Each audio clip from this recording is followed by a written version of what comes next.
என் கோட்டைதானே. என் தேவனே உம்மை நம்பியே, உம்மைத்தான் நம்பியுள்ளே. என் தேவனே உம்மை நம்பியே, உம்மைத்தான் நம்பியுள்ளே.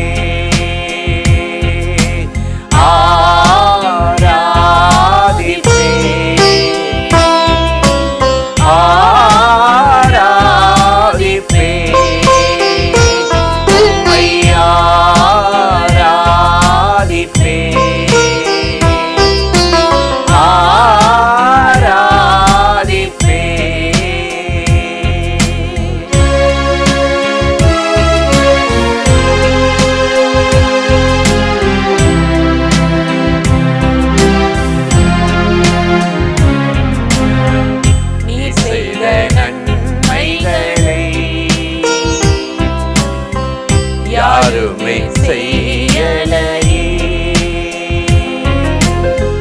நீ செய்த நன்மைகளை வேறு யாருமே செய்யலையே. அதை நினைக்கிறேன், உம்மை துதிக்கிறேன், பாதத்தை முத்தம் செய்கிறேன். அதை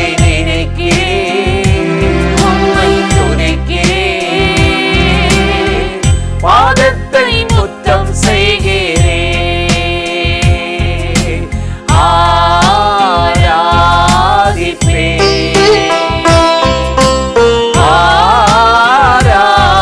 ஆராதிப்பேன், உம்மை ஆராதிப்பேன், ஆராதிப்பேன்.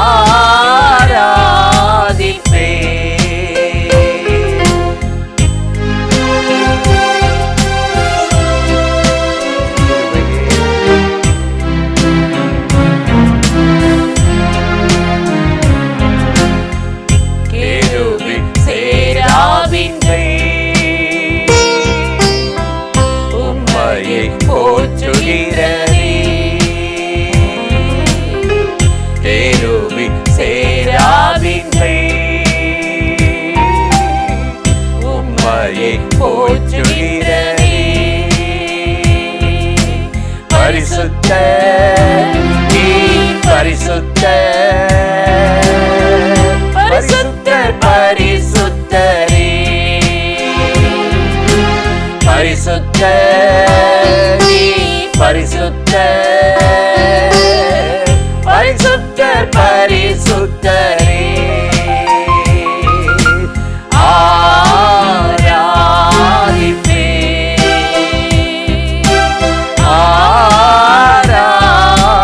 ஆராதிப்பேன், உம்மை ஆராதிப்பேன்,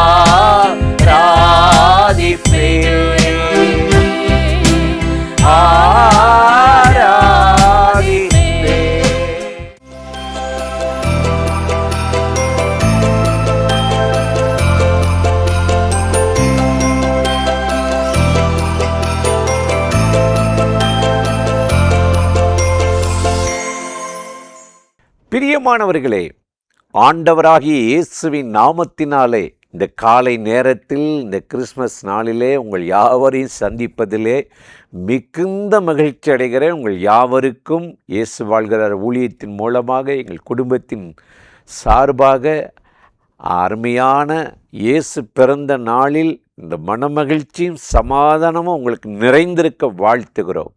இன்றும் கூட வேதத்திலிருந்து ஒரு வசனத்தை உங்களுக்கு ஞாபகப்படுத்தி இந்த சந்தோஷமான நாளில் உங்களை தேவ பிரசன்னத்தில் நடத்துவது நல்லது என்று உணர்ந்தேன்.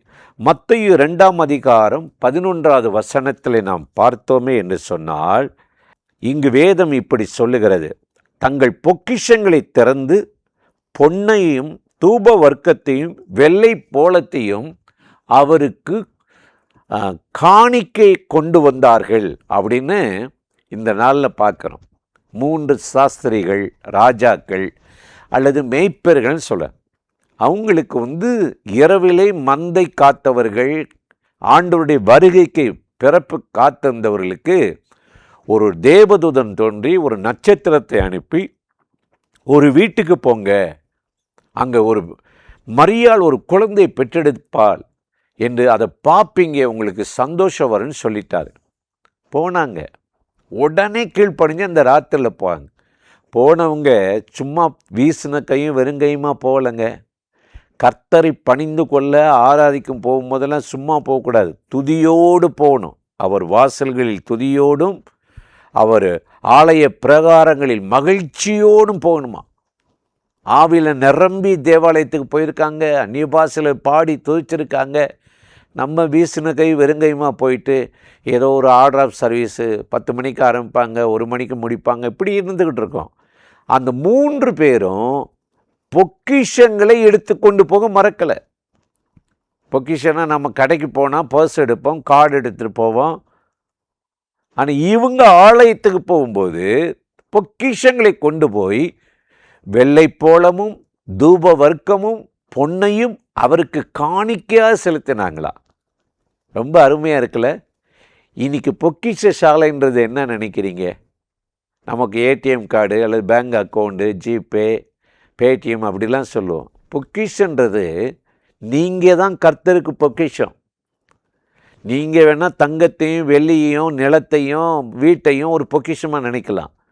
உங்களை ஆண்டவர் இந்த பூமியில் உள்ள எல்லாவற்றை காட்டிலும் மேலானதாக நினைக்கிறாராம்.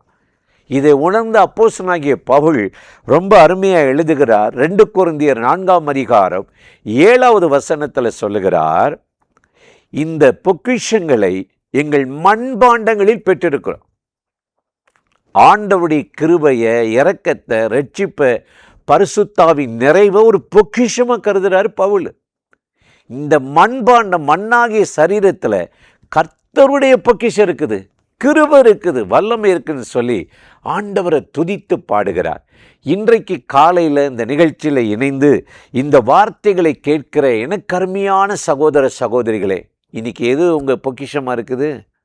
மோசே பார்த்தீங்களா? பார்வோனுடைய அரண்மனையில் பெரிய அடுத்த பார்வோன் ஜமீன்தாருடைய பிள்ளை. ஆமாம், அவ்வளவு பார்வோனுடைய மகள் எடுத்து வளர்த்து அவ்வளவு இன்பம் அந்த அரண்மனையில் இல்லாத இல்லை. ஆனால் தேவன் மேல் வைத்த அன்பினால் எகிப்தில் உள்ள பொக்கிஷங்களை காட்டிலும் தேவ ஜனங்களோடு துன்பப்படுவதையே தெரிந்து கொண்டு அந்த அரண்மனை சுகபோக வாழ்க்கையை விட்டு மோசே வெளியே வந்துட்டார். இந்த ராஜ போஜனம் வேண்டாம், ராஜ மேன்மை வேண்டாம், எனக்கு இயேசு போதும். இந்த உலகத்தின் பொக்கிஷத்தை காட்டிலும் எனக்கு அவர் போதும். அதனால தான் வசனம் சொல்லுது மத்தேயு 6:21, உங்கள் பொக்கிஷம் எங்கே இருக்குதோ அங்கே தான் உங்கள் இருதயம் இருக்கும் அப்படின்னு சொல்கிறாரு. எனக்கு அருமையான சகோதர சகோதரிகளே, இன்றைக்கு கர்த்தர் தாங்க உங்களுக்கு பொக்கிஷம். உங்கள் பொக்கிஷ சாலையை திறந்தா அதில் துதி வரும். ஆண்டவர் உங்களை நடத்துதனை நினச்சி, உயர்த்துனதை நினச்சி ஆண்டவருக்கு நன்றி சொல்லுவீங்க.